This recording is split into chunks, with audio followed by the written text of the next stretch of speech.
Lagi-lagi, Kashmir menjadi titik panas di antara Pakistan dan India. Setelah berdekade lamanya, persoalan Kashmir belum selesai bagi konflik tak berujung. Pertanyaannya, kenapa Kashmir begitu diperebutkan India dan Pakistan?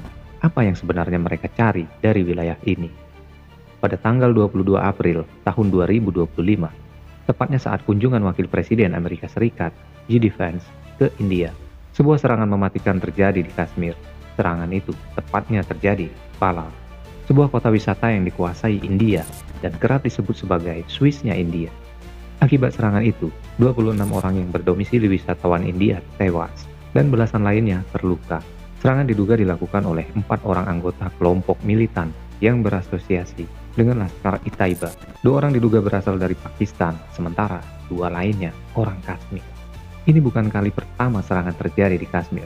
Setelah serangan itu pecah, Perdana Menteri Narendra Modi yang tengah berada di Arab Saudi segera bertolak pulang ke India. India pun segera mengambil sejumlah tindakan. Yang pertama, menangguhkan partisipasi India dalam perjanjian perairan Indus. Yang kedua, perbatasan darat utama antara Pakistan dan India di Kashmir akan diputus. Ketiga, visa yang diberikan India kepada warga Pakistan dibatalkan. Semua warga Pakistan yang ada di India dengan visa SPES harus kembali ke negara dalam waktu 48 jam. Yang keempat, para penasihat militer di Komisi Tinggi Pakistan di New Delhi harus pulang dalam waktu 1 minggu. Dan kelima, jumlah komisi tinggi akan dikurangi dari 55 menjadi 30. Tindakan balasan Pakistan pun tak jauh berbeda dengan India. Pertanyaannya, kenapa ketegangan di Kashmir tak kunjung mereda dan terus menjadi titik didih di antara India serta Pakistan? Alasan mengapa Kashmir diperebutkan India dan Pakistan merupakan kombinasi dari berbagai hal, mulai dari politik, sosial, budaya, agama, hingga sumber daya alam. Pertama, mari kita bahas dari sisi politik terlebih dahulu. Jika melihat konflik di Kashmir melalui kacamata politik, maka otomatis kita harus menilik balik sejarah akar permasalahan antara India dan Pakistan. Semua dimulai pada tahun 1947, ketika India dan Pakistan merdeka dari Inggris. Saat itu, mantan penguasa atau Maharaja Kashmir, yakni Hari Singh, diberi pilihan mau ikut India atau Pakistan. Hari Singh saat itu dilema, karena dirinya adalah seorang Hindu, sementara mayoritas penduduk Kashmir adalah Muslim. Mungkin secara pribadi, Hari Singh lebih dekat dengan India karena sama-sama Hindu. Namun di sisi lain, rakyat Kashmir mungkin merasa lebih familiar dengan Pakistan yang didominasi Muslim.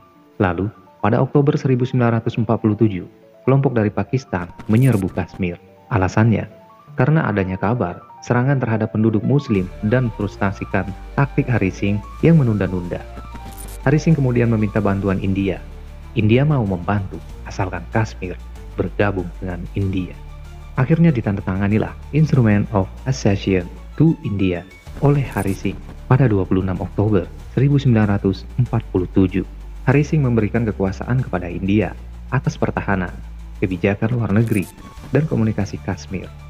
Sementara, urusan dalam negeri, hukum dan otonomi tetap di tangan Kashmir. Dari situlah muncul pasal 370. Pasal itulah yang menjadi dasar India mengklaim wilayah Kashmir. Sekitar 55% Kashmir atau 2/3-nya yang terdiri atas Jammu, Kashmir Valley, dan Ladakh dikuasai India. Sementara sepertiga atau 35% wilayah Kashmir dikuasai Pakistan yang terdiri atas Azad Kashmir dan Gilgit-Baltistan. Cina pun di sini turut mengklaim sedikit wilayah Kashmir bernama Aksai Chin. Namun, pembagian berdasarkan Instrument of Accession itu tidak dianggap legal oleh Pakistan dan juga penduduk Kashmir, karena dianggap tidak mewakilkan seluruh suara warga Kashmir. Itulah mengapa baik Pakistan maupun sebagian penduduk Kashmir menuntut adanya referendum agar Kashmir bisa menentukan sendiri nasibnya. Sebagian warga Kashmir memilih merdeka dan tak terikat pada India maupun Pakistan, hingga memunculkan gerakan separatis. Namun gagasan itu ditolak Pakistan maupun India. Dan akhirnya, hingga kini belum ada referendum yang dilakukan. Dan itulah dari sisi politiknya. Pakistan menilai Instrument of Accession tidak sah, sehingga menganggap pembagian wilayah Kashmir dan tidak bisa diterima. Lantas bagaimana dari sisi sumber daya alamnya? Selain memiliki masalah politik, Kashmir juga memiliki sumber daya alam yang juga melimpah. Maka tak heran Pakistan dan India memperebutkannya. Keberadaan sumber air dan sungai-sungai strategis menjadi salah satu sumber daya paling krusial yang diperebutkan Pakistan dan India. Di sini terdapat sungai yang bernama Sungai Indus di Kashmir.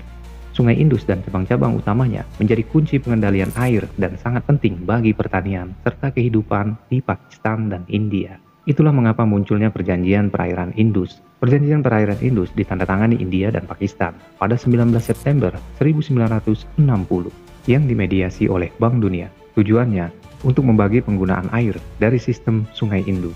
Pakistan memiliki hak eksklusif atas 3 sungai Indus, yakni Sungai Indus, Jelung, dan Chenab. Sementara India memiliki hak penuh atas sungai Rak, Bias, dan Sutlam. India boleh membangun bendungan kecil atau proyek bagi alat untuk pembangkit listrik tenaga air di sungai milik Pakistan, asalkan tidak mengubah aliran utamanya. Tapi, Pakistan sering menuduh India menyalahgunakan klausul dengan membangun bendungan besar di sungai milik Pakistan. Maka otomatis, bagi siapapun yang menguasai Kashmir, akan memiliki kuasa kendali atas sumber daya air di wilayah ini. Maka otomatis bagi siapapun yang menguasai Kashmir akan memiliki kuasa kendali atas sumber daya air di wilayah ini. Di sini yang kedua karena letak Kashmir yang berada di medan pegunungan Himalaya. Karena lokasinya itu, Kashmir jadi memiliki penghalang alami berupa medan perbukitan yang otomatis bisa menjadi sistem pertahanan militer. Selain itu, penguasaan daratan tinggi di Kashmir juga bisa memberi keuntungan militer, bisa memantau dan mengontrol gerakan musuh. Alasan ketiga, karena Kashmir memiliki sumber tambang dan mineral yang berlimpah. Kashmir kaya akan mineral grafit, marmer, gipsut, batu bara, kapur, dan magnesium. Sementara itu, Kashmir juga punya potensi minyak dan gas yang belum dimanfaatkan secara maksimal. Tanah di Kashmir pun subur, sehingga wilayah ini terkenal menjadi penghasil bunga saffron terbesar dan termahal di dunia.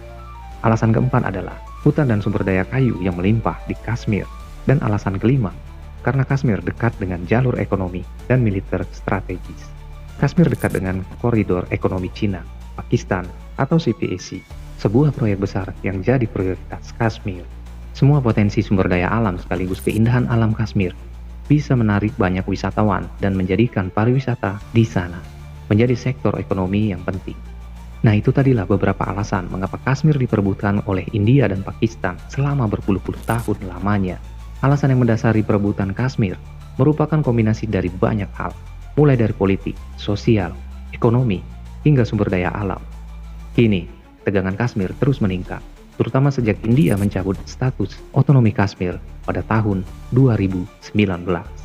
Api pun semakin berkobar, usai kelompok militan menyerang wilayah Kashmir bagian India dan menewaskan 26 orang serta melukai belasan lainnya.